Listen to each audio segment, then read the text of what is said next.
চলতি বছরের জানুয়ারিতে হোয়াইট হাউসে ফিরে আসার পর থেকে মার্কিন প্রেসিডেন্ট ডোনাল্ড ট্রাম্প যুক্তরাষ্ট্রের ভিতরে সামরিক বাহিনীর কার্যক্রম সম্প্রসারিত করেছেন।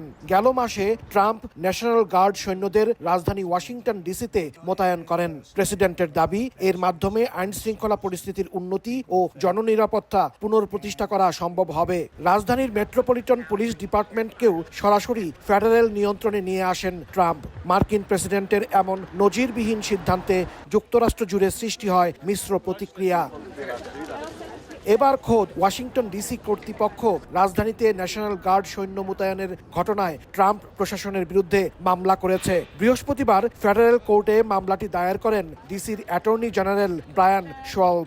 মামলায় বলা হয়, এই মোতায়েন অসাংবিধানিক এবং একাধিক ফেডারেল আইনের লঙ্ঘন। আদালতের কাছে এই মোতায়েন বন্ধে আদেশ জারিরও আবেদন জানানো হয়েছে।